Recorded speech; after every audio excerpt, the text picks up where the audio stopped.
ഇന്ന് ഒരുങ്ങി കെട്ടി എല്ലാവരും കൂടെ ബീച്ചിൽ പോകാൻ കേട്ടോ. ഇത് വെക്കേഷൻ എടുത്ത വീഡിയോ ആണ്. കുട്ടീസ് എല്ലാവരും വീട്ടിലുള്ളതുകൊണ്ട് എൻ്റെ വക എല്ലാവരും ഒന്ന് കറങ്ങാൻ കൊണ്ടുപോകാമെന്ന് വിചാരിച്ചു. അപ്പോൾ എന്തായാലും നമ്മളെ മുഴപ്പിലങ്ങാട് ബീച്ച് ഉണ്ടല്ലോ, അങ്ങോട്ടേക്കാണ് പോകുന്നത്. അപ്പോൾ ഇന്ന് നമ്മൾ ഓട്ടോയിൽ തന്നെയാണ് കേട്ടോ പോകുന്നത്. നമ്മൾ ഇത്തവണ നാട്ടിൽ വന്നപ്പോൾ വാപ്പാൻ്റെ വണ്ടി മാറ്റാൻ കൊടുത്തുകൊണ്ട് കാർ എന്തായാലും ഉണ്ടായിരുന്നില്ല, ഫുള്ള് കറക്കം ഓട്ടോയിലായിരുന്നു കേട്ടോ. അപ്പോൾ മക്കളൊക്കെ ഇങ്ങനെ ഓരോരുത്തരായിട്ട് ഉറങ്ങി തുടങ്ങിയിട്ടുണ്ട്. ഇവിടുന്ന് അത്യാവശ്യം ദൂരമുണ്ട്. അപ്പോൾ നമ്മൾ അവരൊക്കെ ഉറങ്ങിയ സമയത്ത് ഒന്ന് വണ്ടി നിർത്തിയിട്ട് നമ്മൾ കല്ലുമ്മക്കായ വാങ്ങിച്ച് വെച്ചിട്ടുണ്ടായിരുന്നു. നല്ല ടേസ്റ്റുള്ള കല്ലുമ്മക്കായാണ് കേട്ടോ. അത് കഴിഞ്ഞ് നമ്മൾ നേരെ മുഴപ്പിലങ്ങാട് ബീച്ചിലെത്തിയിട്ടുണ്ട്. ഇവിടെ ഇന്ന് നമ്മൾ ഉമ്മാൻ്റെ അനിയത്തിയും അനിയത്തിൻ്റെ പിള്ളേരും എല്ലാവരും വരുന്നുണ്ട് കേട്ടോ. അപ്പോൾ അവർ വരാൻ കുറച്ച് ലേറ്റായി.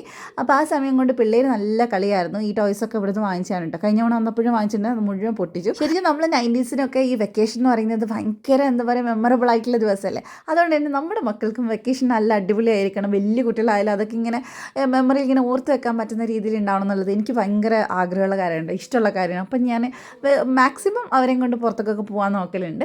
അപ്പോൾ അതിൻ്റെ ഇടയിൽ കൂടെ പോയിട്ട് ബോറടിച്ചപ്പോൾ നമ്മളൊരു മസാലപ്പൂരിയൊക്കെ കഴിച്ചിട്ടുണ്ടായിരുന്നു. നമ്മളെല്ലാം ഞാൻ മാത്രം. പിന്നെ വാപ്പയും ഞാനും കൂടെ പോയി സ്നാക്സും ചായയും ഒക്കെ കുടിച്ചു. അപ്പോൾ ഉമ്മയും മോനൊക്കെ ഉണ്ട് കേട്ടോ. ഉമ്മയും മോനും ഒരു സ്ഥലത്ത് ഇരുത്തിയിട്ടുണ്ട്. ഉമ്മാനെ കാരണം നമുക്ക് വല്ലാണ്ട് നടക്കാൻ കഴിയുന്നുണ്ടായിരുന്നില്ല, കാലുവേദന ഉള്ളതുകൊണ്ട്. പിന്നെ പിള്ളേർ സിറ്റിനൊക്കെ ഐസ്ക്രീമൊക്കെ വാങ്ങിച്ചു കൊടുത്തു. അപ്പോഴേക്കും നമ്മളെ ടീംസ് മൊത്തം എത്തിയിട്ടുണ്ട്. ഇതെൻ്റെ കസിൻസാണ് കേട്ടോ.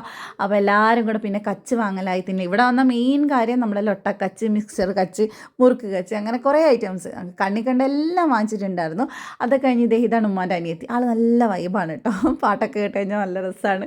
അപ്പോൾ അതേ എല്ലാവരും വീണ്ടും നമ്മൾ രണ്ടാമത്തെ ട്രിപ്പ് ഐസ്ക്രീമും കൂടെ വാങ്ങിച്ച് എല്ലാവരും നല്ല അടിപൊളിയായിട്ട് എൻജോയ് ചെയ്ത് നമ്മൾ അവിടുന്ന് തിരിച്ചു വന്ന് ഏകദേശം വീടെത്തുമ്പോൾ ഒരു 10-11 മണിയൊക്കെ അയച്ചിട്ടുണ്ടായിരുന്നു. അപ്പോൾ ആറാവിസിൽ കയറി ജസ്റ്റ് ഒരു ചായയും കുടിച്ചിട്ടാണ് പിന്നെ നമ്മൾ വീട്ടിൽ പോയിട്ടുള്ളത്. അപ്പോൾ അടുത്ത വിശേഷമായിട്ട് അടുത്ത വീട്ടിൽ കാണാം. ബൈ.